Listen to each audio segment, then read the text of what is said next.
how much their flame is going out, how much they are burning out. Okay, I'd like you to take a moment and mentally kind of go through and think, how would you answer these? There are 3 sections: emotional exhaustion, depersonalization, and personal accomplishment. Each section has sentences that help you understand what it is. So under emotional exhaustion, it says, I feel emotionally drained from my work, or I feel frustrated by my job. I feel fatigued when I get up and have to face another day at work. So what I want you to do is mentally, or if you have a pen, you can do it written, write a number. 0 is every day, and 6 is never. Depersonalization, I feel students blame me for their problems. I feel I treat some students as if they were impersonal objects. I don't really care what happens to some students, and I worry that the job is hardening me emotionally. Or personal accomplishment. I feel exhilarated after working closely with my students, etc. All right, I'm going to give you a couple of minutes to just take a look at that. If you're sitting next to someone, here's a chance where you can, I'm going to give you another chance to break the ice with other people here at the conference in a moment. But if you want, you can say, yes, I've seen this before, or, oh gosh, this is me, or isn't this terrible, and so on, okay? So just a couple of minutes to do that. Okay, if reading this has started to make you feel a bit depressed, it's going to get worse, but it will get better in a moment. Before I go through, though, basically, if you were putting low numbers for emotional exhaustion and depersonalization, sort of feeling every day you feel drained, or you worry every day that the job is hardening you emotionally, and you put high numbers for personal accomplishment, like, I've accomplished many worthwhile things in this job, I never feel that, for example, or only a few times a year I feel that. So if it's low numbers at the beginning and high numbers at the end, then yes, according to the inventory, you are at risk of burnout if you're not already burned out. But who gets burnout? Are teachers more prone to burnout than other professions? And a quick survey of teaching and burnout literature would indicate that yes, we are. Here are some of the scary statistics that I found on burnout internationally. United States, the average length of a teaching career is now down to 11 years. According to 2009 statistics from the National Association of Teachers, nearly half of all teachers quit during their first 5 years. In Great Britain, the National Association of Head Teachers found in a study a few years ago, but since 2000, that 40% of teachers had visited doctors with stress-related problems the previous year, and that a staggering 37% of teacher vacancies were due to ill health and burnout. The same picture was being repeated across different European countries, and the studies that are in your handout at the bottom there indicate that Greece is no exception, and under the current economic situation that many of these countries are undergoing, the risks of burnout are being said to be higher now, much higher. There was one study I found trying to keep today's young interested in teaching across Europe because there are not enough, or there are worries that there are not enough people going into it, or that the young teachers are going into it and then leaving it quickly afterwards. Teaching is what is sometimes called an at-risk profession in terms of burnout. The at-risk professions, and this is according to the work of Christina Maslach. In your handout there's the reference, a wonderful book she wrote called The Cost of Caring. The at-risk professions are what are called helping professions. These include social workers, nurses, psychologists, firefighters, even police officers, and especially teachers. According to writers on the professional burnout syndrome, quote, get ready for this, it's going to hurt, People who go into helping professions often have high needs of approval and heightened expectations of themselves. When these are frustrated, burnout is likely to occur. So, I want you to just reflect on that.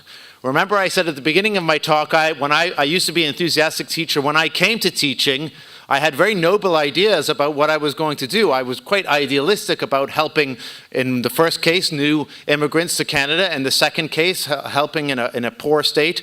In all cases, helping my students to become better people, not just understand English, but I had quite idealistic aims of increasing people's sense of self-worth. And burnout requires a susceptible host. The host being the highly idealistic individual. Again, especially true of teachers. Want us to do a little exercise in reflection here now and ask you to think about and then tell a partner why you became a teacher. What motivated you to become a teacher? Okay? Maybe you weren't like me. Maybe you weren't a highly idealistic individual. Maybe you were. But there's something that triggered you becoming a teacher. Maybe you became a teacher because you couldn't think of anything else to do. I don't think you became a teacher for the money, but some people might say that. But I'd like you to now think about it and then tell someone near you, why did you become an English teacher? What prompted you to become an English teacher? Okay? Just for a couple of minutes, talk to a partner about that.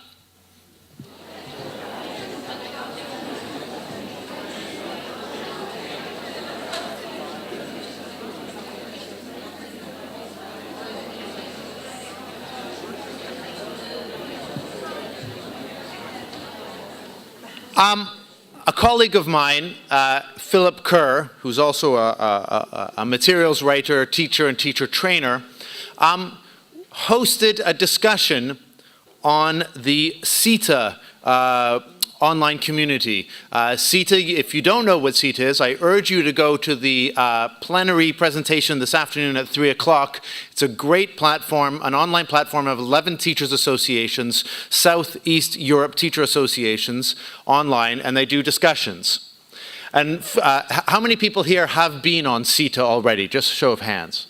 Great, okay. Well, Philip Kerr did a survey of teachers last year on CETA during his discussion, asking what got you going, what decided you to become an English teacher. So it was asking sort of the similar question. And I asked him to give me the top 6 reasons that teachers on this discussion said that they had become English teachers. So I'm going to go through each of these, and I want you to raise your hand if that was the same motivation for you. You may be raising your hand more than once. There may be more than one thing that motivated you. The first thing that motivated these teachers were other teachers. Usually a high school teacher. How many people a high school teacher that, was it a high school or a university? Elementary school teacher. Oh, okay. High school, university teachers that influenced you? Yeah? Okay, so that was often one of the top ones, was a teacher that the teacher found had really moved them, had really changed the way they saw about things. So that's something to keep in mind of when you're teaching, that there may be somebody there who's getting that buzz that you got from a teacher. Number 2 was, motivation was the English language and cultural icons a lot. Okay, so the language itself was what motivated some teachers, so some people putting their hands up as well. And especially, it seemed to be mentioned again and again, a desire to understand language of favorite groups or singers. Is that true for anybody? On the CETA discussion, one person said it was because they always wanted to understand the Tina Turner songs. So I wonder now, are the next generation of teachers going to be teachers because they wanted to understand Lady Gaga, what Lady Gaga was saying? But definitely cultural icons and especially songs were something that had motivated people to want to learn English. Number 3 were training courses, that they had gone onto a training course, and Philip said this profession has no shortage of what he called gurus, sort of a very motivating teacher trainer who really helped you, especially if you were doing teaching yourself. Someone who was observing you teach and helping you get through your first lesson, get up in front of a group of people and teach. They said that often tended to be the people had made the decision to do a training course, but that's what motivated them to really become an English teacher when they met a trainer. It runs in the family. How many people have brothers, sisters, parents? Are any people here children of teachers? 1, 2, 3. Okay, that's a bit more. I'm a child of 2 teachers. I don't know. There was another interesting survey done by Rose Senior in a book called The Experience of Language Teaching. She asked several groups of teachers how many of them, their parents were teachers, and lots of them said yes. And then she said, would you tell your child to be a teacher? And they all said, no, no, no, no. No, my child, I want them to tell them to be something different. Number 5 was the idea that it was a higher calling or a vocation, or that people just felt that was what they were going to be. There was sort of no question in their mind. They always thought they were going to be a teacher. Some of you feel that way as well. That's why teaching used to be called a vocation and not a profession. The whole politics of professionalizing teaching is not without its downside. Teaching used to be vocational. And finally, students. This is what Philip Kerr said was the correct answer. Students is what motivated teachers to be teachers, but again, you had to have made the decision to get exposure to the students, but that's what helped teachers decide that they wanted to still be teaching. There's also the image, I think, of the English teacher as an inspiring figure, as a life-changing figure, and this exists in popular culture. I'd like you to think, can you think of any films about teachers that you know? I blame, Robin Williams has a lot to answer for in my career, because I saw Dead Poets Society, and so far no students have stood on chairs or tables and said, "Oh, Captain, my Captain," to me. But when I saw that film, I was at an impressionable age, and I thought, gosh, that would be great to be able to change someone's life like that. It isn't just Dead Poets Society. That's the most famous one. There was another one. Julia Roberts also played a teacher, Mona Lisa Smile. It's the arts teacher, I think. But it's usually arts, music, or language. Freedom Writers is another more recent one. That's probably launching another generation of new teachers. To Serve with Love. Yeah, there's several. It's Educating Rita.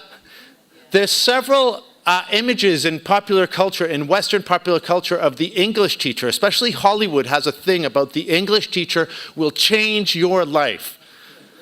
The math teacher won't. I looked through films of math teachers. There's only one film I found about a math teacher in Hollywood, and it's A Beautiful Mind with Russell Crowe.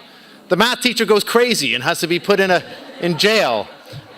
Science teachers, find me one Hollywood film about a science teacher who's like, oh yes, you're changing my life. No, it's the English, music, or perhaps arts teacher, but often the English teacher, and it's poetry, and it's literature. And the students who've never been exposed to any of this suddenly find meaning in their hard inner city lives or whatever. I turn next to the question why. So far we've looked at what burnout is,